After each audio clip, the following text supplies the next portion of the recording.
ARCACD-OMI Enneagram. Los devoradores de mundos, los carniceros sagrados de los dioses de la sangre, la legión elegida de Khorne. No hay quienes ofrezcan un tributo mayor al señor de Scars, ninguno más comprometido a luchar en su nombre. Muchos marcan a los devoradores de mundos como fragmentados, hijos despedazados de un padre roto. Esos mismos tontos pronto caen bajo los dientes retorcidos de las hojas ensangrentadas. Sus cráneos son desollados sobre el montón de ofrendas. Sin embargo, a pesar de toda su sagrada carnicería, no hay ninguno entre esta hermandad bendecida por la sangre que se pueda comparar a su progenitor. Él es el huracán de hojas, él es la bestia imparable, la furia dada forma, el semidios salpicado de sangre de la carnicería. Él es el ángel rojo, y demonios inmortales han matado y luchado por el honor de luchar en la sombra de su osario. Él es Zangrón, el devorador de mundos, y su llegada anuncia la muerte.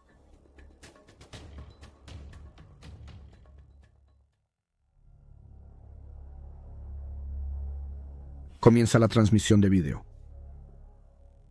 La imagen parpadea a la vida. El zumbido de los impulsores gravitacionales y el movimiento de la cámara sugieren un servoescala o un dispositivo de grabación similar. La calidad de la imagen es granulada, sofocada con estática. Muestra un espacio interior, la sugerencia de un techo altamente cavernoso y las pilas de formas cuadradas bajo lonas insinúan un almacén. La luz se limita a ejes grises que caen a través de aberturas invisibles arriba. Siluetas con ropas extrañas se desplazan por charcos de luz. Varios llevan armadura corporal negra mate y tienen armas colgadas en correas. Está vestido con una túnica amplia y tiene púas por dedos. Una mujer de constitución poderosa cruza la imagen. Su atuendo es una mezcla entre el traje de un bufón y el guante corporal oscuro de un asesino. Dos elementos unen a las figuras. La primera es el ojo estilizado que todos llevan en alguna parte de su persona, parchado en su ropa o colgando en forma de colgante de sus cuellos. La otra es que llevan brazadas de madera rota para agregar a la pira que crece en medio del piso del almacén. Ahora la captación de audio detecta voces que se acercan rápidamente y acompañadas por sonidos de algo pesado que raspa el suelo de piedra. No tengo tiempo para esto, Siegfried. No estás escuchando. El ángel rojo está llegando. No puede ser desterrado. No con la galaxia desgarrada en dos como está, no con las mareas del mar de almas derramándose libremente a través del reino del dios emperador. Se escucha el sonido de una bofetada con la mano abierta. Uno de los acólitos que pasa se estremece ante algo fuera de plano. Luego se apresura a depositar su próximo manojo de leña. Otra voz habla ahora, aún acercándose. El roce ha continuado. Mantén el nombre del dios emperador fuera de tu sucia y radical boca, Prendis. No eres digno de pronunciarlo. Los oradores entran en escena. Uno es corpulento y frunce el ceño, con un sombrero de cazador de brujas posado en su grasoso cabello negro y un largo abrigo ondeando a su alrededor. El otro, arrastrado por sus muñecas atadas, es un hombre más pequeño, con el cuero cabelludo afeitado y una túnica carmesí desgarrada. Tiene el labio partido y un moretón hinchado debajo de su ojo. Percibe la pira y la estaca que se levanta de ella. Redobla sus esfuerzos y su voz se eleva secreto. No puedes, no sabes los sacrificios que he hecho, las vidas que ha costado, saber lo que sé. Él. El cazador de brujas parece impasible. Con la ayuda de la mujer grande y uno de los soldados, levanta a Prendis en alto y lo ata a la estaca. Ahora se puede ver un diseño en el pecho del hombre más pequeño, un ojo estilizado, formando el centro de una rune con forma de calavera. La cámara no puede enfocarse en ello sin que la imagen se deforme. Prendis habla rápido y sin aliento. 8 días, 8 horas, 8 minutos. Es el lapso entre su destierro y retorno, invariablemente. Cada vez. Siempre regresa a un lugar donde ha ocurrido una terrible matanza y es precedido por sus ominosos signos carmesí. Son una advertencia del dios emperador. «Déjame adivinar», interrumpe Siegfried, haciendo señas a uno de sus soldados. «¿Se pasa un lanzallamas de grado militar?» «Son 8 de ellos». «Sí», exclama Prentice. «La lluvia de sangre, la plaga de la marca de carne y las tormentas de odio. ¿De qué sirve todo este supuesto conocimiento?» «Manchado como está por la herejía», pregunta Siegfried. Enciende la llama como luz piloto. Su siseo suena serpenteante a través del video en directo. «Significa que sé dónde volvió esta vez», grita Prentice, con la desesperación de un hombre cuyo trabajo de toda la vida se está inmolando ante sus ojos. «Significa que sé a dónde va, y tenemos que advertirles. El motor de llamada debe silenciarse. Provocará ira». El rugido del lanzallamas ahoga las últimas palabras de Prentice. Después de eso viene un crepitar hambriento de madera ardiendo y los gritos agudos del hombre. «Contacta a Lady Magna», le dice Siegfried a alguien fuera de plano, mientras observa cómo la figura en la estaca se eleva y arde. «Dile que las mentiras del radical han sido silenciadas».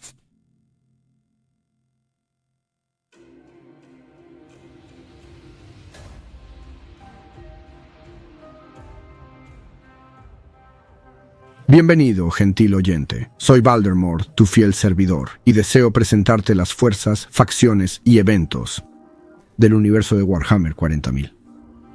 La sombría oscuridad del lejano futuro, donde no hay tiempo para la paz. Solo hay tiempo para la guerra.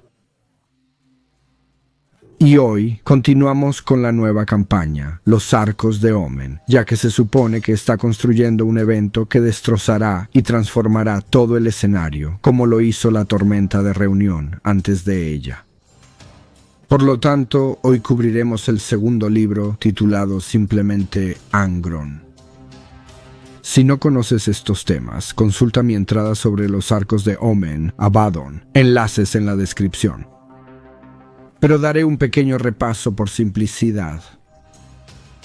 Abaddon, el señor de la guerra del caos, ha sido abordado por un demonio de poder asombroso, una figura hasta ahora desconocida por muchos, por debajo del rango exaltado de los 4 dioses del caos. Bashtor el Archifane es un ser que no debe lealtad a ninguno de los dioses. De hecho, juega un juego mortal para convertirse él mismo en uno de ellos. Desea ser elevado a un verdadero dios del caos y tomar asiento en el gran juego. Y para este fin ha forjado lo que ha promocionado como una alianza mutuamente beneficiosa con el maestro de guerra. Ha creado grandes arcos de presagio y aparentemente se los ha regalado a Abaddon. Los arcos son enormes estructuras espaciales formadas por decenas de antiguos naufragios fusionados en el Warp. El Archifane es un experto en tecnología. Y su poder es crear seres fallidos de metal retorcido o reparar y aumentar lo que se le presenta. Por lo tanto, los halcones espaciales son puestos en línea y sometidos a la voluntad del Archifane, regalados a Abaddon, quien luego los reparte entre sus capitanes más confiables. Con el poder de estos enormes birmanos, vuelan a ubicaciones establecidas e intentan capturar los objetos que el Señor de la Guerra les ha encargado obtener. Porque Abaddon y Bashtor creen que pueden tomar estos raros artefactos y cumplir un sueño profético que Abaddon ha tenido, y al hacerlo, combinarlos para desbloquear un arma de tal vasto poder que con ella, Abaddon puede someter a todo el imperio a sus rodillas. Y por supuesto, Bashtor planea ser elevado a un dios. Por lo tanto, los dos trabajan en concierto para enviar estos horrores a la galaxia. Una vez completado el artefacto asignado obtenido, todos los comandantes del arca pueden hacer lo que quieran.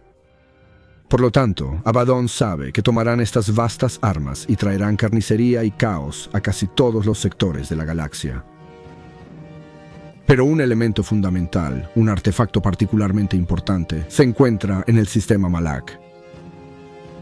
Y este es el hogar de la flota de la Cuarta Cruzada Edomitus, la flota Quartus.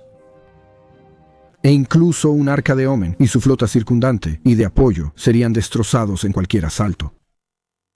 Al menos esto es lo que Abaddon le dijo al archifane Bastor. Pero a nadie le preocupaba de verdad. Como reveló Abaddon, que nada menos que el Ángel Rojo, la mano derecha de Khorne, estaría liderando las fuerzas hacia ese lugar, y así se establece la escena. Una flota imperial y un sistema muy defendido obstaculizan el avance de una fuerza imparable. La ira y la furia de un semidios, el poder de un primarca convertido en malvado. El señor de los devoradores de mundos, Angron. Pero, ¿qué ha atraído al Ángel Rojo desde los campos de batalla de la Gran Guerra? El gran juego. Para un teniente de Khorne de tal poder, la guerra en el Warp es mucho más importante que cualquier cosa que suele ocurrir en el mundo real. Sin embargo, aquí está Angron, al frente de una flota de devoradores de mundos tan colosal en alcance y tamaño que no se ha visto nada igual desde los días de la purga de los heresianos. Karn también está entre ellos. Una verdadera bandada de cuervos desciende sobre Malak Bael. ¿Pero por qué? Eso se puede responder con solo 3 palabras. El motor coral. El motor coral. En el sistema Malak hay múltiples planetas de importancia, pero el de mayor preocupación en esta historia es Malak Bael. Porque ahí es donde se descubrió y luego fue rápidamente reclamado por la Orden Hereticus, investigado por el Inquisidor Glory y Magna. Ella fue la primera en acuñar su nuevo nombre, el motor de coral. Una antigua instalación arqueotecnológica y dispositivo de inmenso poder. Se presume que es un artefacto de la edad oscura de la tecnología. Cuando la humanidad cabalgaba entre las estrellas como una ilustrada raza de científicos, exploradores, colonizadores y comerciantes hace unos 15.000 años o más, antes de la era de la discordia, luego la era del Imperium, las maravillas tecnológicas que la humanidad una vez comandó fueron de suma importancia para el Imperium, Adeptus Mechanicum y toda la humanidad. Un inquisidor en Magna afirmó que este único relicario del pasado era la solución a tantos problemas. Ella fue al almirante Trinicus Abcondis de la flota Quartus y lo ofreció como un recurso, que no podía ignorar. Quartus era una flota Indomitus asignada a un papel fundamentalmente importante, solo que no uno particularmente glorioso. Porque tenían que reforzar y despejar regiones previamente destrozadas por otros embates de la cruzada, pero la lucha era pesada, lenta y costosa. Y Cortis se había quedado atrás en su exigente calendario de reclamación esperada de mundos y sistemas establecido por el comandante en jefe Rebute Guillemin. No podría haber recurso, ninguna negociación y ciertamente ninguna excusa. Necesitaban aumentar su ritmo y éxito. Por lo tanto, cuando el Inquisidor llegó a Abcondis y explicó el dispositivo, cómo podría afectar las cosas, lo que podría ofrecer, no había una forma realista en que pudiera rechazarlo. Porque Magna explicó que el motor Korra era similar a un astronómico en miniatura, y con él podría mover sus flotas con más habilidad, podría reforzar y reubicar con casi certeza, y ese hecho revolucionaría su situación estratégica. Por encima de esto, el motor crearía una luz que era enemiga de los nunca nacidos, al igual que el Astronomican. Por lo tanto, obstaculizaría a los demonios, quemándolos, mientras se convertía en el propio Warp a su alrededor. Y Abcomnus nunca preguntó al elenco. Estuvo de acuerdo casi de inmediato. Se dieron garantías de que este no era un dispositivo herético y proveniente de un inquisidor del Ordo Hereticus, y a partir de ahí, los cuarteles de la flota comenzaron a recuperar el tiempo perdido. Centrando su comando y disposiciones alrededor del sistema Malak, se movieron como un rayo, trayendo la justicia y la paz del emperador, si no su misericordia, a todos en su camino, todo coordinado para Malak Bael. porque las flotas de Indomitus eran masivas. Algunos piensan que eran equivalentes a una cruzada estándar, como las que se realizaban en la era del Imperium, donde se reclamarían franjas de estrellas o incluso respuestas regionales, cruzadas para aplastar a un enemigo en particular, como descubrieron los Tau. Sin embargo, estos esfuerzos, por muy expansivos que fueran antes, palidecieron en la oscuridad en comparación con las flotas de la cruzada de Indomitus. Un primarca los había levantado, organizado, extrayendo de cada sistema o sector que pudiera prescindir de ellos, barcos, tropas, materiales de guerra, negociado, insistido, comandado y controlado el reabastecimiento, reacondicionamiento y producción de flotillas enteras y grupos de ataque, antes de siquiera considerar partir. Con los nuevos marines primaris, los custodes y las hermanas del silencio y otros, la cruzada Indomitus avanza sin cesar. Tampoco ha concluido. Aún no. Así, los activos navales y militares recogidos en el sistema Malak eran similares a las flotas expedicionarias de la Gran Cruzada.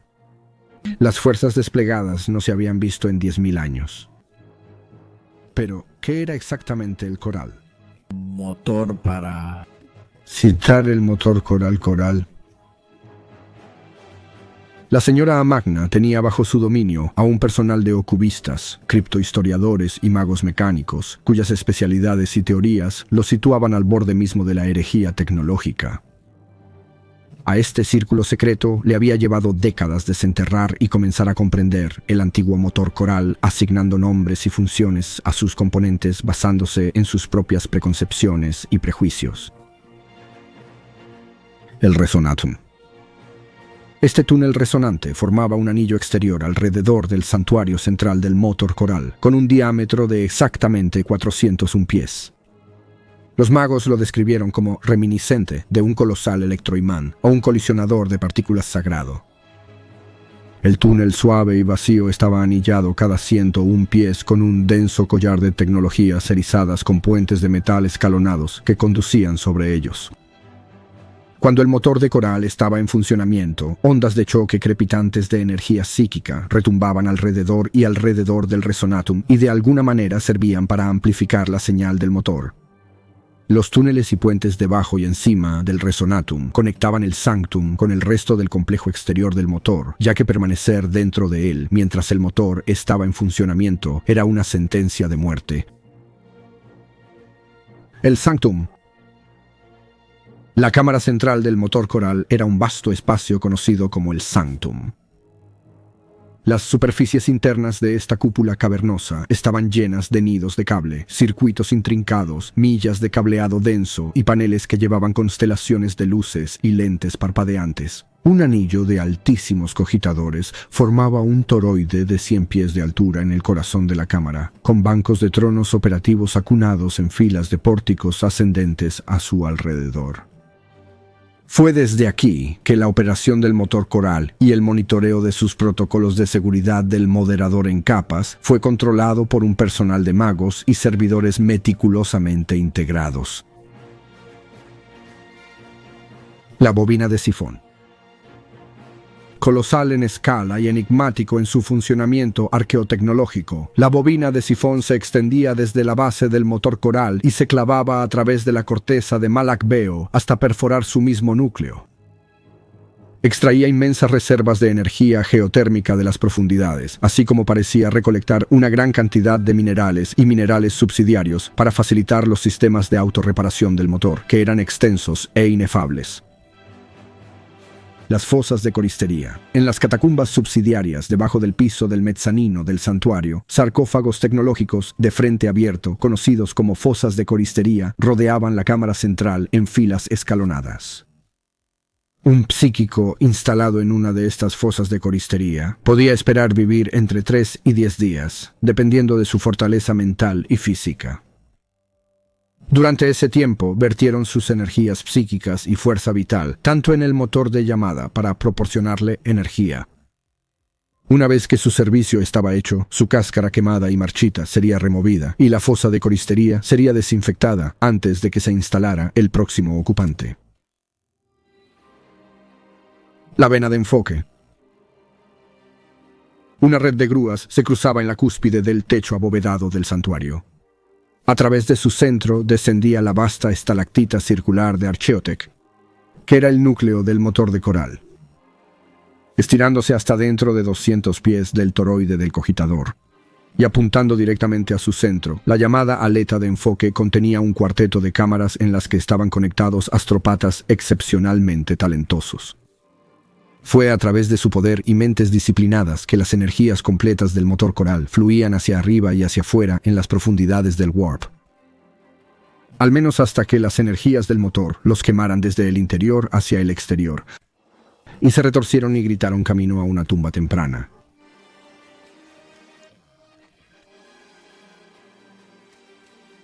Por lo tanto, el dispositivo estaba fuertemente custodiado con una estructura conocida como la Fortaleza de Luz, y ese antiguo dispositivo era muy similar al Astronomicon en otro aspecto. También tenía hambre. Y al igual que el trono dorado y los dispositivos en la Tierra, se alimentaba de las almas de los psíquicos. Y Magno era un inquisidor de habilidad rara, pero de visión retorcida. El despertar psíquico había provocado enormes cambios en la misma estructura del Imperium, pero también en la composición misma de su población. Ahora nacían muchos más humanos con el don, una conexión con el Warp. Nacían como psíquicos. Sin embargo, para un Magna no eran humanos en absoluto, menos que un abhumano. Los Psychas no representaban una amenaza real. No eran ni de la misma especie. Para un Magna, los Psigias eran menos que ganado. Eran baterías, fuentes de energía, máquinas de carne y sangre enviadas por el emperador para ser utilizadas, para ser gastadas. Cuando una Magna descubrió que el motor de coral era un arma de clase Sinistrum, no se inmutó ni dudó en conectar psíquicos humanos que el dispositivo consumiría para alimentarse. El uso de tales armas o dispositivos estaba estrictamente prohibido. La arqueotecnología de clase Sinistrum fue creada específicamente para aumentar y armar energías psíquicas y era competencia exclusiva del Ordo Sinister. Sin embargo, esa organización es tan secreta que ningún inquisidor normal siquiera sabría de su existencia. Por lo tanto, un Magna organizó que cientos de psíquicos fueran llevados al lugar para alimentar el motor de coral. Cada uno de ellos se agotaba, y sus almas eran consumidas por el dispositivo de las formas más horribles y dolorosas. Sin embargo, nunca contradecía a un Magna, como lanzar brujas a una pira masiva. Así que la matanza continuó porque la luz del motor Korra era muy útil. Sin embargo, atrajo una reacción que nadie podía prever. La llegada del Ángel Rojo, la aparición de Angron en persona. La cámara era una ruina, la devastación se había cernido sobre cada centímetro de ella. Era tan absoluta que incluso el maestro del barco habría tenido dificultades para identificar si había sido un puente de armas, o un santuario, un camarote de la tripulación, o una bahía de lanzamiento. Las paredes, el techo y los pisos estaban ennegrecidos, con largas y desgarradoras raspaduras. No había aire en la cámara. Un tramo de una pared había sido abierto al espacio, una herida abierta golpeada hacia afuera a través de la piel del conquistador. Cualquier accesorio o contenido que la cámara hubiera tenido, todo había sido succionado hacia el vacío hambriento a través de ese agujero. Cualquier ser mortal que todavía estuviera atrapado allí después de que la compuerta de emergencia se cerrara de golpe, habría sido asesinado por la descompresión explosiva o el frío asfixiante del espacio.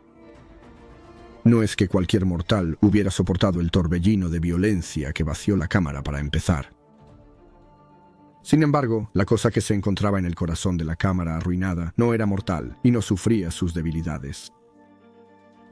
Ni siquiera notó el ambiente hostil que lo rodeaba. Angron examinó el espacio que había destruido y ni sabía ni le importaba lo que había sido o por qué había hecho esto. Había estado la ira, blanca y ardiente, golpeando al ritmo de los golpes de martillo que resonaban en su mente. Había habido una explosión de violencia, similar a la ventilación de emergencia de un reactor sobrecalentado de un titán. Ahora había un regreso a la ira ardiente que nunca lo abandonó. La forja lo había quemado desde dentro durante siglos, más allá de la memoria, y estaba el golpeo, golpeo, golpeo de los clavos del carnicero. Angron recordaba vagamente a un ser como él, pero menor. Un hermano perdido hace mucho tiempo en la guerra. Recordó las garantías de ese ser de que cualquier dolor, incluso los clavos, podría ser soportado por semidioses como ellos, que un dolor soportado durante suficiente tiempo se embotaría y enfriaría como el hierro sacado de la forja, que podría ser golpeado con el martillo de la voluntad hasta que se incorporara en uno mismo como nueva fuerza. El desprecio hervía en Angron como la lava desbordando un caldero en ebullición. Las palabras de su hermano perdido no habían sido amables, sino más bien un insulto ignorante. Angron los imaginó como las garantías de un señor mimado a su perro hambriento de que su hambre solo lo convertiría en un cazador más agudo. Angron sabía mejor. Algunas heridas sangraban y nunca sanaban. Existían matices de agonía en la existencia que nunca se atenuaban, sino que con el tiempo se volvían más agudos y salvajes. Los ocasionales valles, en su interminable dolor, existían solo para enfatizar las siguientes cumbres de agonía aún más altas que los seguían. El dolor no lo hacía fuerte, pero tampoco lo hacía débil. Simplemente era... Lo que hacía fuerte a Angron simplemente era Angron. Vagó por la cámara destruida hasta el borde del boquete en el casco. Un momento de verdadera lucidez ofreció contexto. Estaba en lo alto de una de las extrañas agujas góticas que habían brotado del casco del conquistador, como espolones deformes de hueso. Aparentemente al azar, las cámaras y corredores de estas torres carecían de los sólidos baluartes y gruesas paredes exteriores que ostentaba la masa principal del conquistador. Era, consideró Angron, una debilidad inexcusable engendrada por la corrupción hechicera. Había partido la piel del navío desde dentro con una facilidad despectiva. Un recuerdo intentó emerger de entre la desolación abrasadora de sus pensamientos, un tiempo en el que el conquistador no había sufrido tales debilidades. Angron clavó sus garras en la cubierta de metal con frustración. Sus labios se retraían de un puñado de colmillos. Miró a través de la rendija a las estrellas dispersando la oscuridad aterciopelada más allá. El pulso de sus luces distantes llegaba al ritmo de un golpeteo, golpeteo, golpeteo en su mente. Odiaba su pureza. Los odiaba porque no podían sentir dolor. Los odiaba porque un día, aunque pudieran vivir durante el lapso de millones de vidas humanas transitorias y arder casi tan furiosamente como él, al final estaría en su regalo morir. Angron recordó otras estrellas esparcidas por campos de batalla y mundos en llamas o dispersas como telón de fondo detrás de naves de guerra ardientes que se lanzaban destrucción entre sí a través del vacío indiferente. Le recordaban a espectadores que miraban desde asientos altos, ajenos al dolor y al odio de aquellos que luchaban para su entretenimiento. Arrogantes, gruñó. La voz de Angron eran rocas dentadas, moliéndose una a otra hasta convertirse en escombros fundidos en el corazón de un volcán furioso. Era el estruendo de las orugas de un tanque triturando huesos. El crepitar de las llamas entre los escombros sonaba a través del vacío en desafío a las escasas leyes físicas de la realidad. Angron odiaba las estrellas con la misma pasión con la que odiaba todas las demás cosas en existencia que alguna vez habían captado su atención. Sin embargo, sus distantes marcos palidecían en comparación con el brillo sobrenatural de la luz que le esperaba en algún lugar adelante. Que odiaba con mucha más vehemencia las estrellas. Después de todo, ardían con fuegos nacidos de la realidad. La luz adelante era algo completamente diferente, mucho más agonizante de contemplar, engendrada como estaba de la canción de la hechicería traicionera. Aunque la cámara en la que se encontraba era amplia y de techo alto, de repente Angron se sintió confinado por ella, como un animal atrapado en una jaula. Se lanzó hacia adelante en el vacío. Enfrentaría la luz sin restricciones y con ira. Angron desplegó sus alas y se elevó en la oscuridad, así como las restricciones del sonido en un vacío no tenían control sobre la concentrada materia del warp de su forma corpórea, tampoco las consideraciones de inercia o ingravidez. No volaba mediante algún proceso mundano de desplazamiento de aire o fuerza aplicada. Volaba porque así lo deseaba, y su voluntad era apta para dominar la realidad. Angron luchaba contra la existencia como si fuera cualquier otro enemigo, y como cualquier otro enemigo, la rompía con facilidad. Ahora volaba hacia arriba y hacia afuera, las alas batían, ganando altura, hasta que el casco del conquistador pasaba por debajo, como algún leviatán marino. La luz de las estrellas distantes blanqueaba el flanco de estribor del buque de guerra, mientras arrojaba el puerto a una sombra marcada. Angron frunció el ceño al ver la corrupción del warp que había penetrado tan profundamente en su antiguo buque insignia. Alguien más sensible podría haber sentido tristeza o remordimiento al verlo. Angron no sintió nada, sino una ira y dolor interminables. El conquistador no estaba más o menos manchado por el caos que él, y lucharía por Horne igual que él lo haría. Al igual que él, cosecharía un recuento poderoso en nombre del dios de la sangre. La estructura del puente montañoso de la nave de guerra estaba cerca de su quilla y se dirigía hacia él. Angron batió sus alas de nuevo, girando en el vacío, y aterrizó para posarse como una enorme gárgola carmesí en la cima de una aguja almenada. Miró con enfado hacia una luz que se intensificaba y acercaba a cada momento. No era una luz del ojo, sino más bien de la mente. Angron podía sentir que su fuente aún estaba lejana, al menos una inmersión más precipitada a través de las mareas azotadoras del warp. Sin embargo, incluso desde aquí sintió su calor incorpóreo hirviendo contra su carne, escuchó su aria psíquica tenue pero ascendente y saboreó la mancha grasosa de la hechicería en su lengua bifurcada. Angron odiaba la brujería con una intensidad solo superada por la del oscuro dios cuyo poder fluía a través de él. Habría seguido con gusto este rastro hasta su final, ya sea que el llamado maestro de guerra te hubiera ordenado o no. Nada jamás disipó las agonías de Angron, pero la matanza indiscriminada de brujas ciertamente las hacía más dignas de sufrir, al menos por los pocos momentos que tomaba apartar sus trucos y despedazarlos miembro por miembro. No obstante, algo más lo atraía hacia este peculiar faro de brujería. Su atracción era tan magnética como enloquecedora. También era dolorosamente familiar, de una forma que Angron no podía precisar. Esa incapacidad solo alimentó las llamas de su ira, y sus garras se apretaron en un agarre aplastante que deformó el metal mientras las uñas golpeaban en su mente. Recuerdos no solicitados nadaron a través de la bruma de calor infernal en su mente. Vio de nuevo su rebelión, sus camaradas en Dechellins muriendo uno por uno, y solo deseaba unirse a ellos, pero en cambio fue arrebatado por un ser numeroso, al que odiaba por encima de todos los demás. Se paró frente a las paredes del palacio de ese ser y desafió las protecciones y las armas, y ofreció su carne y sangre en sacrificio a Horne. Se levantó en ropajes de sangre corriente y bronce ardiente, y luchó de nuevo en nombre del dios de la sangre. ¿Por qué el faro psíquico había dragado pensamientos de su padre del lodo sangriento de su memoria? Angron no quería pensar en el emperador, y sabía que la luz que se veía adelante no era la del Astronomicon.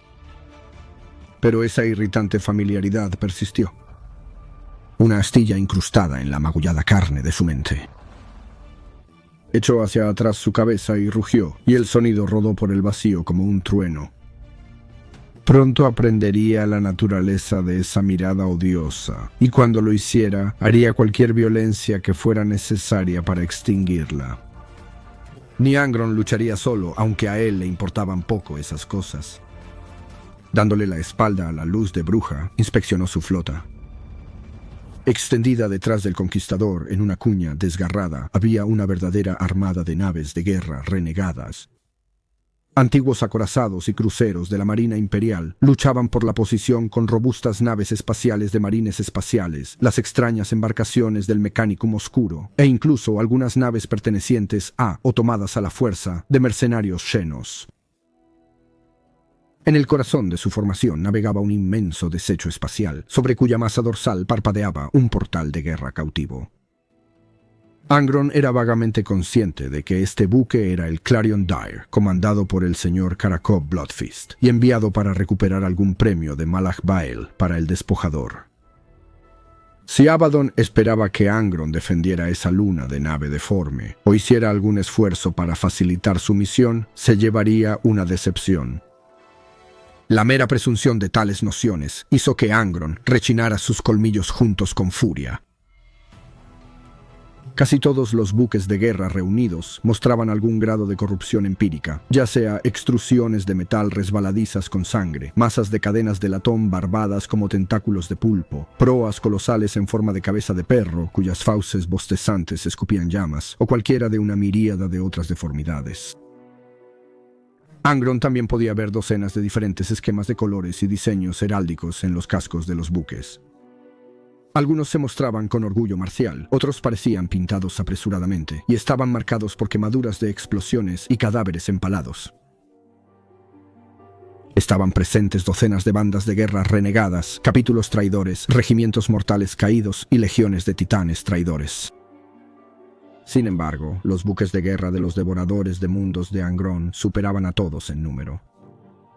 Una y otra vez se repetía el emblema, un planeta condenado atrapado dentro de fauces dentadas y aplastantes. Aparecía en antiguos barcazas de batalla, cuyos cascos estaban todos rayados de sangre y latón oxidado. Resaltaba con orgullo en las proas y flancos de cruceros y escoltas, vestidos en tonos de carmesí y hueso, e incluso en algunos barcos que aún llevaban el fantasma de sus legiones blancas y azules. Angron no sabía, y no le importaba, cómo tantos de los devoradores de mundos llegaron a estar aquí. No tenía dudas de que esta era la mayor concentración de su fuerza que se había visto desde los últimos días de la vanidosa guerra de Horus. Algún mecanismo o maquinación los había reunido a todos para seguirlo en el ataque contra el faro de la bruja. Pero si era algo de su propia creación, Angron no lo recordaba. Quizás esto era la intromisión de los despojadores. El pensamiento reavivó la ira de Angron. No necesitaba este vasto ejército que le seguía de cerca, no requería refuerzos ni apreciaba la implicación de debilidad que representaba. Sin embargo, al mismo tiempo, sabía la devastación inimaginable que podría desatar. Angron imaginó la carnicería cataclísmica que vendría, la cordillera de cráneos que se levantaría en tributo a Khorne. El pensamiento hizo que los clavos martillearan caliente en su mente, golpeando, golpeando, golpeando, alejándolo de su percha. Con otro rugido, Angron saltó al vacío y batió furiosamente sus alas, como si a través de una acción suficientemente violenta pudiera alejar el dolor. Mientras volaba, Angron vio aún más naves del vacío, con ojos de maíz, desgarrando su camino desde el warp hacia la realidad. Sus cascos maltratados dejaban rastros de ectoplasma que se desgarraban y rayaban el vacío con suciedad del warp. Le recordaban a Angron las entrañas arrancadas del vientre de un enemigo y derramadas en el suelo. Los recién llegados esperaban abrirse paso en la formación, cada uno tratando de encontrar un lugar lo más cerca posible del glorioso conquistador. Angron vio cómo se desenfundaban las cubiertas de los cañones y las torretas giraban mientras las naves intentaban abrirse paso a la fuerza. Los colmillos de los cánidos amenazaban a los miembros inferiores de la manada. Un enorme acorazado de clase Oberón, adornado con el completo atuendo de devorador de mundos, dispersó una multitud de fragatas mientras tomaba posición descaradamente cerca detrás del conquistador. Angron se preguntó por un momento fugaz si Khan estaba a bordo de la nave. La pura agresividad de la maniobra olía a su brutal franqueza, y Angron no dudó que su antiguo ayudante estaba en algún lugar entre una reunión de poder. ¿Cuánto crecería la flota?, se preguntó. ¿Cuánto tiempo podrían esperar tantos devotos del Señor de la Batalla antes de que su paciencia se desgastara? Antes de que volvieran las armas y las cuchillas unos contra otros y ofrecieran una ofrenda carmesí a Khorne. Finalmente, ninguna pregunta importaba, porque ni él ni el conquistador esperarían más tiempo para averiguarlo. La nave solo había salido del warp para tomar referencias astrománticas para su último salto warp hacia el sistema Malak. Ya se hubieran completado o no esas lecturas, Angron ordenaría una traducción inmediata. No tenía miedo a los contratiempos en el mar de almas, y no le importaba nada el destino de aquellos que lo seguían. Que los fuertes sigan si pueden. Al menos podrían demostrar ser capaces de tomar algunas cabezas lealistas sobre Malik Vale. Mientras Angron volvía a bajar hacia una de las cubiertas de embarque de los conquistadores, sintió nuevamente la mirada invasiva del faro de la hechicera y su ira ardió blanca y caliente al tocarla. Los clavos del carnicero golpeaban en su mente, y se prometió a sí mismo que ahogaría esa luz de bruja en sangre hasta que nunca pudiera volver a encenderse. El ángel maldito, el chico que nunca vivió. Alguna vez hubo un hombre más maldito que el ángel caído, el ángel rojo, el demonio primarca, Angron. Porque muchos mirarán el poder de su rango exaltado, sus habilidades e inmortalidad. Pero pocos realmente se permitirán mirar el terrible, terrible costo. A menudo escucho a la gente comentar que el emperador es un tirano y que el caos es libertad. Bueno, el emperador puede ser un terror, un carbunco en la cara de la humanidad para algunos, pero no importa sus actos de salvajismo o crueldad, palidecen en comparación con el mal de los oscuros dioses del caos. A veces es mejor el diablo que conoces, y es a Angron a quien suelo señalar cuando deseo ilustrar el horror de estas cosas terribles. Porque a Angron le tocó la mano más dura en todo el escenario de Warhammer sin excepción. Era un niño cuando llegó a su mundo como todos los primarcas, pero mientras que algunos nacieron para el púrpura adoptados por señores o líderes, Angron fue criado en el polvo. Lo convirtieron en un gladiador, incluso siendo un niño. Luego tomaron esta prole de combate e intentaron mejorarle. Le cortaron la parte superior de su cráneo y colocaron un objeto dentro de su propia mente, llamado las uñas del carnicero. Lo cosieron y se prepararon para disfrutar. Las uñas del carnicero eran una maldición que no desearía a nadie, sin importar sus crímenes. No importa cuán vil sea un acto, no hay nada que merezca este castigo. Porque las uñas se clavaban en el mismísimo cerebro del primarca, y poco a poco, hora tras hora, día tras día, perforaban su mente y la evisceraban. Controlaba cada una de sus reacciones emocionales, ya que el dolor era su única entrada sensorial a partir de ese momento. La única vez que este tormento se atenuaba, nunca terminaba, entiéndase bien, solo se atenuaba, era cuando estaba en la arena, cuando Angron estaba desgarrando, destrozando y aniquilando todo lo que tenía delante. Las uñas hicieron que cualquier reacción que no fuera ira y dolor fuera imposible. Imagínate eso. Una buena comida, un beso de amante, un niño riendo, un amigo sonriendo. Todo lo que Angron provocaría sería una ira que lo consume todo. Una de la que nunca se liberó, ya que la maldición estaba comiendo su propio cerebro. E incluso cuando el emperador encontró a Angron, sabía que el ángel rojo estaba completamente roto. Incluso ese genio, el emperador, no pudo encontrar una manera de extraer los clavos de la cabeza del primarca sin matarlo allí mismo en ese momento. Angron también fue considerado un fracaso, porque de hecho se rebeló contra sus captores, sus mutiladores, pero a diferencia de todos los demás primarcas, él no salió victorioso. De todos los primarcas, Angron era tan mentalmente deficiente que no podía llevar a su pueblo a la victoria. Fue el único primarca que fue mentalmente castrado de esa manera. Un emperador lo tomó de su pueblo en su última noche de libertad, porque al día siguiente, las fuerzas consolidadas del planeta los tenían rodeados, superados en número y superados en habilidad. Al amanecer, La rebelión de esclavos de Angron fue exterminada, y él no estuvo allí para siquiera morir entre ellos, algo que nunca, jamás perdonó al emperador. Muchos han dicho que es una crueldad más allá de la razón, pero ya he dado mis propias reflexiones sobre ese asunto en mi entrada para el proyecto Primarch, así que echa un vistazo si tienes dudas. Este odio latente hacia el emperador persistió durante toda la cruzada.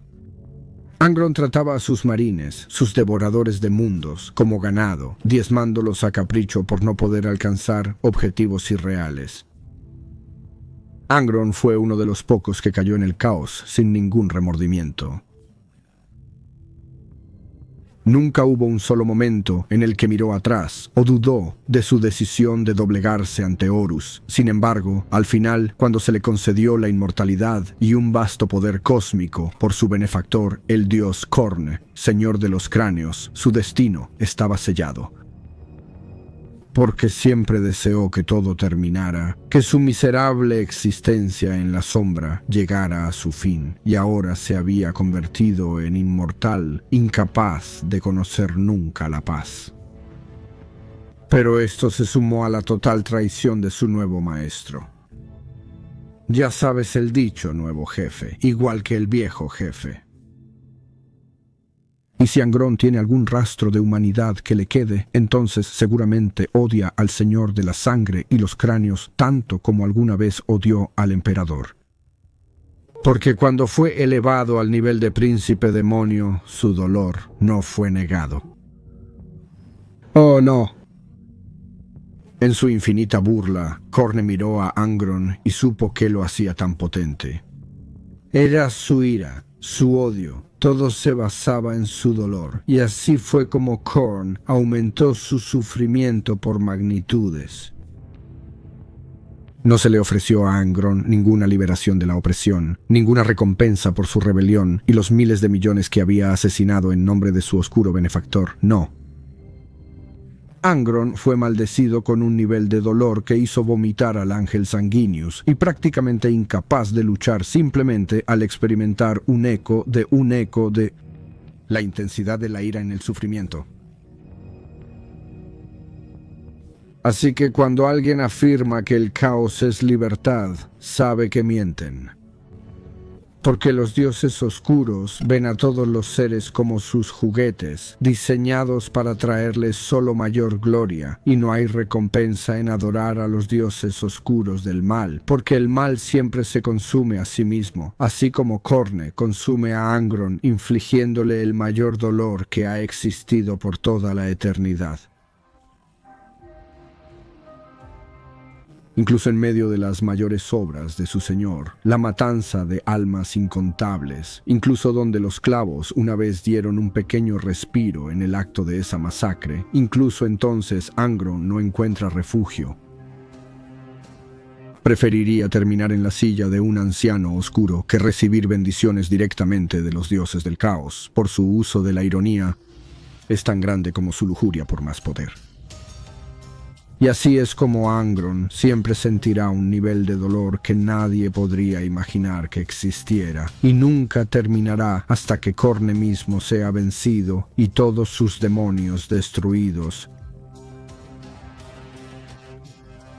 Angron. Por eso lo llamo el chico que nunca vivió, no para restarle y disminuirlo con reduccionismo, o para retratarlo como petulante o infantil como tantos intentan hacer, no. Angron fue el niño que nunca vivió, su inocencia y niñez arrancadas de él en las arenas de las arenas, su adultez destruida por lo que una escoria vil había hecho a su cerebro, la falta de asistencia del emperador, luego la maldición de Khorne. Angron nunca tuvo la oportunidad de vivir. Sin embargo, fue la arma perfecta del dios de la sangre Khorne. Y este ser maldito, Angron, estaba liderando una flota hacia el sistema Malak, una concentración de devoradores de mundos que oscurecía las mismas estrellas. Y su mayor nave, el Conquistador, estaba en su corazón. La plaga. Pero Angron no es el único que desea cosechar del sistema Malak. Otro jugador se une al conflicto con una fuerza considerable. Por lo tanto, debemos discutir la banda de guerra Tzeentch, conocida solo como los Azotados. Para citar: en un lugar distante, nunca lugar en medio de las mareas del Warp, dentro de un santuario iluminado por un brasero a bordo de un arca de presagio, una enorme esfera de cristal parpadeaba y brillaba mientras mostraba a Angron desapareciendo en la cubierta de embarque del Conquistador. 3 figuras blindadas y corpulentas rodeaban la esfera a igual distancia, con sus 4 bastones en alto. El fuego de bruja que saltaba entre los bastones iluminaba a los 3 místicos guerreros. Bailaba a través de la armadura alimentada por la guerra, pintada con la panoplia de la banda de guerra renegada adoradora de Tzeentch, conocida como los Azotados. Su líder llevaba una túnica flotante sobre su armadura. Su casco ostentaba un par de cuernos rizados que sobresalían de su corona, y su placa facial estaba en blanco y sin ojos. Su nombre era Apofeli Quen, señor del Coven de Tom Weaver, y era el maestro del Arca del Presagio, conocida como el Corazón Estigio. Cuando Quen habló, su voz sangraba del aire a su alrededor en un sucerés de susurros entrelazados. Incluso desde lejos, con el Warp para sostener nuestra hechicería, es difícil mantener nuestra vigilancia sobre la bestia. Su esencia es contraria a la magia. Pero ya hemos visto suficiente, ¿cierto?, preguntó Memnik Kraid en un estruendo amplificado por Vox. El alto magistrado de la guardia de élite de Quent, la maldición 9 veces, Crade, era un monstruo corpulento vestido con una placa de Terminator mutada. No tenía ni yelmo ni cabeza. En su lugar veía la verdad inmutable de su entorno a través de 9 ojos amarillos que habían crecido en su armadura. Lo logramos. La bestia va a toda velocidad hacia Malak Vale. Si no nos apresuramos, despojará nuestro premio. No se debe permitir. Es el tercero de su número, Lakshet, quien escucha. Era una figura encorvada, su armadura nudosa y retorcida y adornada con aperturas de box y captadores de prueba. Era tanto la bendición como la maldición de los azotados escuchar cada mentira pronunciada por el hombre mortal. Pero Lakshet, el oyente, había llevado esto a un extremo macabro. Ni el sonido ni el pensamiento escapaban a su audición sobrenatural. Él era el maestro espía de la Aquelarre y también Greatsir, y fue él quien primero se enteró de Malak Bael y su premio hechicero. No será así, respondió Quen. La duplicidad en acción sobre Malak Bael, los poderes prohibidos que han sido desbloqueados. Estas son joyas preciosas para ser tomadas y trabajadas por los hábiles dedos del cambiador de los caminos. No son para que los idiotas perros de Cornell los recojan y destruyan. ¿Y qué hay del premio de Abaddon?, preguntó Kraid, mientras bajaban sus bastones y la imagen del conquistador se desvanecía de su piedra de ver. El Aquelarre devastó a Elec 4 como él ordenó, dijo Quen. No entregamos su Gugor a través de la grieta en la cámara ritual, pero busca un premio aquí o algo así, o no habría enviado el clarín funesto entre los anfitriones de Angron, insistió Kraid. Se enterará si robamos lo que desea. Pero eso no es lo que buscamos en Malak Bael, siseó Lakshet, quien escucha. No sé qué delicadeza ritual desea el maestro de guerra en ese mundo, porque incluso esto no he escuchado. Pero sí sé que el dispositivo que los adoradores de cadáveres han despertado no es eso. Mientras nuestro ataque no obstaculice a los agentes de Abaddon en su misión de recuperación, no percibo ninguna manera en la que podríamos enfurecerlo. De hecho, nuestra presencia aquí solo aumentará la armada de Angron. Tantos barcos, tantos guerreros, arrulló Krad. ¿Qué fuerza pueden poseer los adoradores de cadáveres en Malak Bael que se envían tantos para enfrentarlo? Tzeentch nos ayudará en esto, dijo Quen, y la certeza del fanatismo ardió en su pecho mientras hablaba. ¿Cuán poderosa es la fuente de esta brujería y hacia qué fines podríamos dirigirla a favor del cambiante? Él verá y nos prestará su ayuda. Y además, si el enemigo realmente es tan numeroso como temes, la bestia y sus secuaces corren cerca de nuestros talones, dijo Lakshet, quien escucha la burla en su voz. Que se destrocen entre sí mientras reclamamos el premio.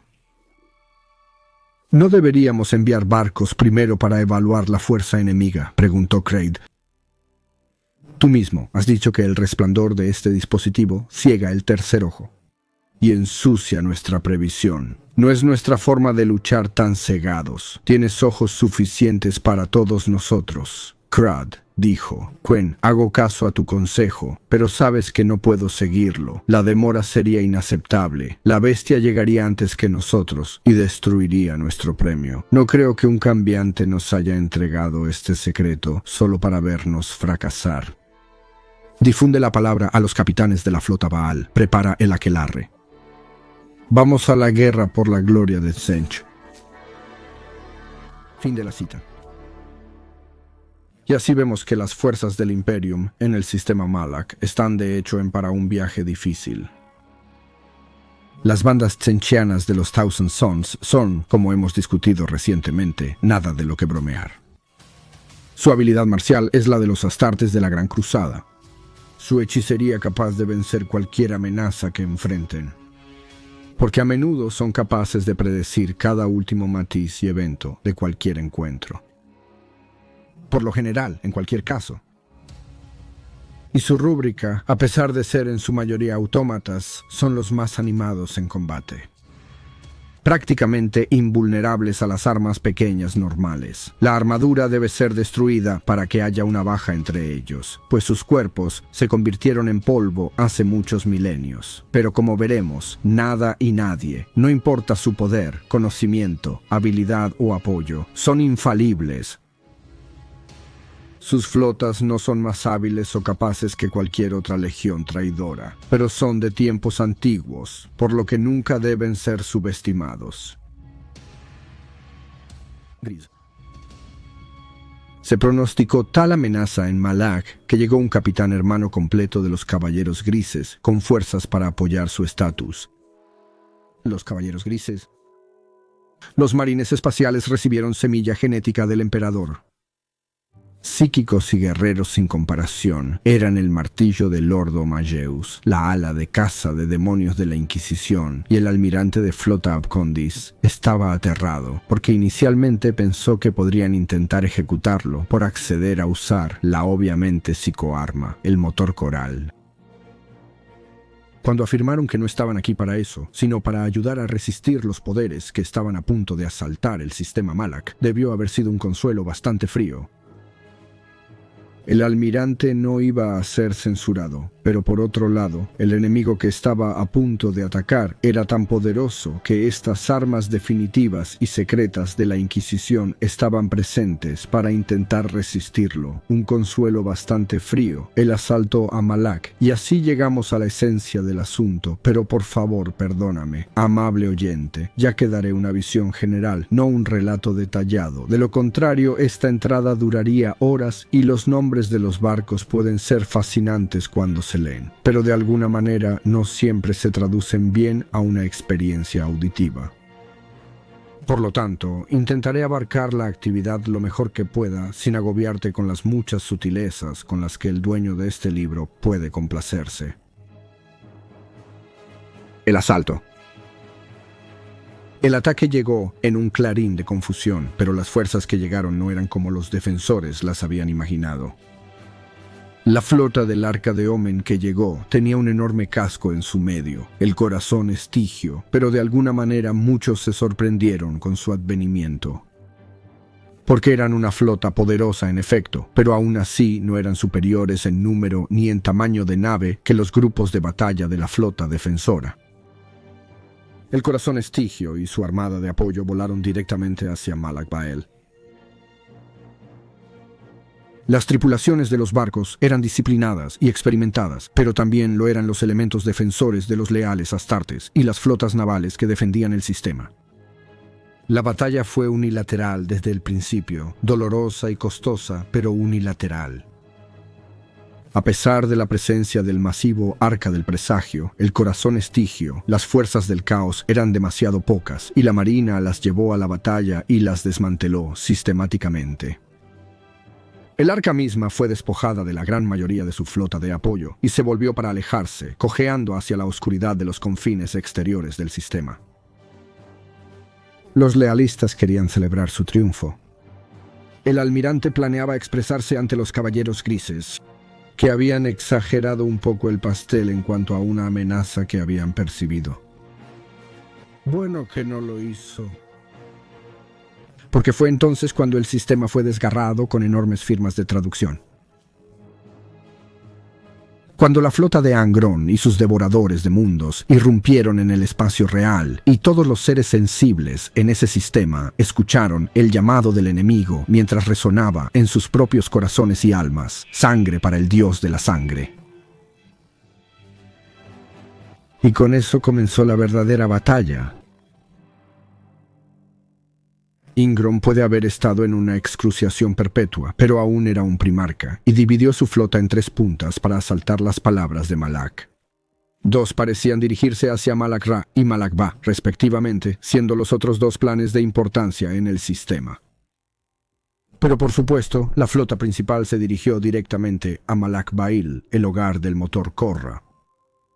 El almirante, siendo experimentado, había dispersado su flota por todo el sistema antes del primer enfrentamiento, colocando algunos barcos en las afueras del sistema y cubriendo cinturones de asteroides que podrían haber sido utilizados como ubicaciones tácticas para atacar los mundos interiores. Sin embargo, cuando llegaron las flotas de los devoradores de mundos, no hubo celebración ni confianza, ya que su número era incluso mayor que el de la flota Indomitus, y su agresividad era impresionante. Las flotas intentaron detener a los adoradores del caos que se aproximaban, pero fueron burlados, vencidos o simplemente superados en número en cada ocasión.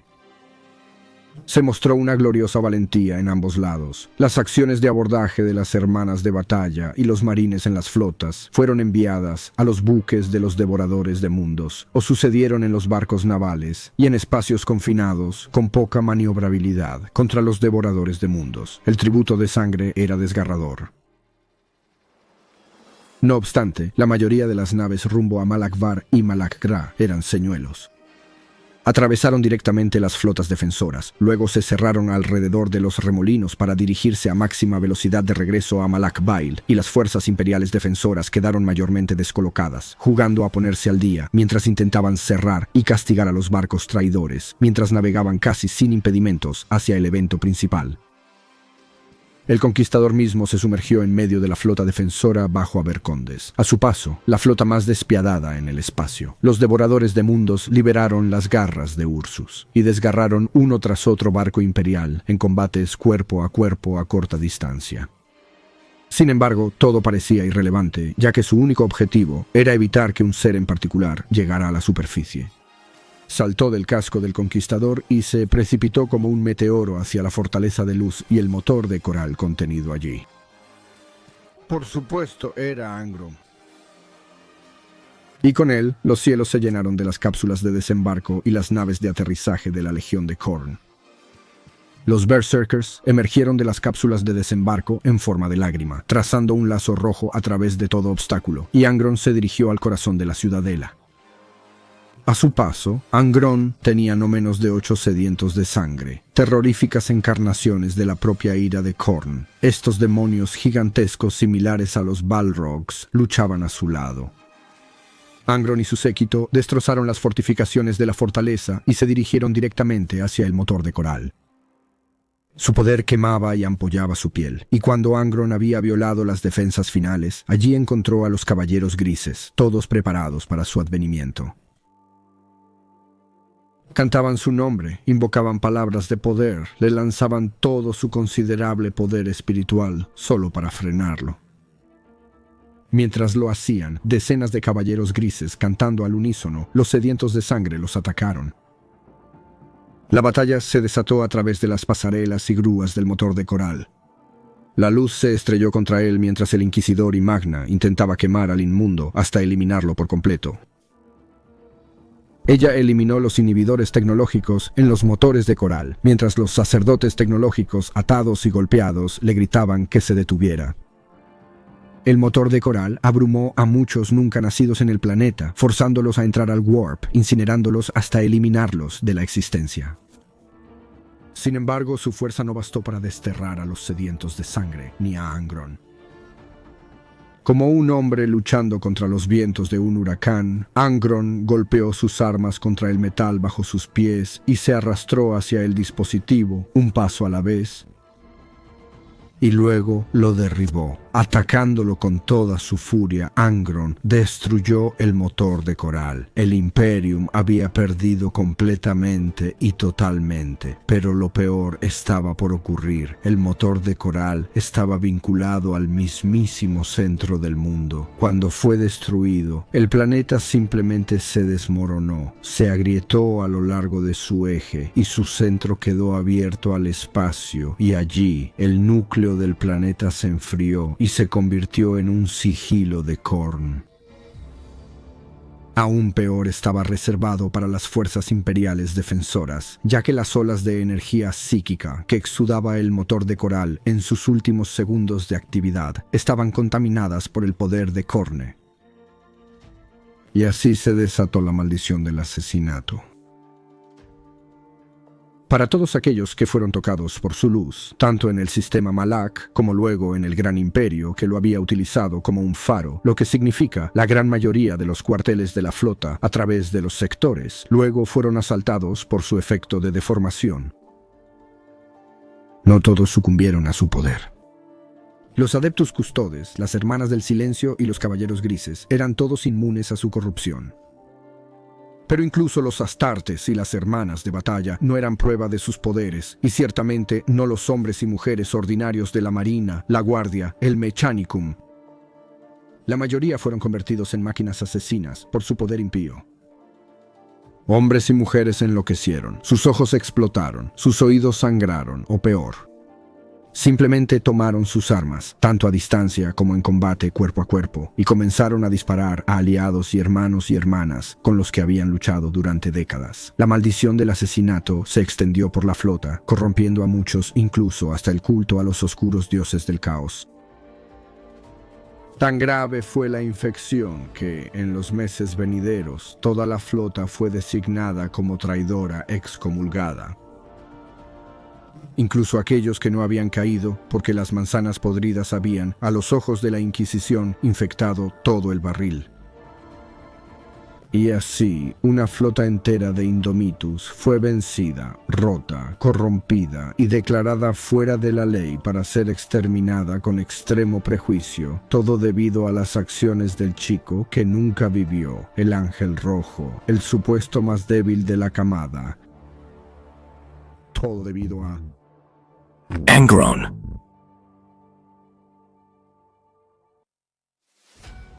Pero ahí no termina realmente la historia. En la oscuridad del espacio, en los márgenes del sistema, el arca del presagio, el corazón estigio, aún se escondía de la carnicería, y el archifane Bastor no sería contradicho. Como creador de las arcas, tomó fácilmente el control de ella de los azotados. Luego navegó el corazón estigio hacia el planeta roto de Malak Bael. Usando los barcos a su alrededor como un amortiguador, protegiendo el corazón estigio de los restos de las flotas y el planeta muerto, aró hasta que encontró lo que estaba buscando. El segmento de Malak Bael donde se había guardado el verdadero artefacto. Sin defensas en un segmento muerto de un mundo destrozado, Bastor no tuvo desafíos. Tomó el objeto, un trozo de piedra negra, porque dentro de la piedra estaba su artefacto, y lo envió a través del portal del corazón estigio, de vuelta al despojador. Con sus tramas acercándose a la realización, Drashtor estaba más que contento con el resultado del compromiso. Por ahora, él y Avedon estaban un gran paso más cerca de la finalización de sus diseños. Continuará. He sido Valdemort, tu fiel servidor. Suscríbete, dale me gusta, y más si te gustó el video. Únete a mí los viernes mientras exploro el universo de Warhammer, o revisa nuestros otros canales sobre historia natural y mitología. Enlaces en la descripción. Patreon, merch, botón de notificación, ¿ya conoces la rutina? Hasta la próxima, no importa lo que hagas hoy, intenta hacer un poco de tiempo para divertirte. Hasta luego.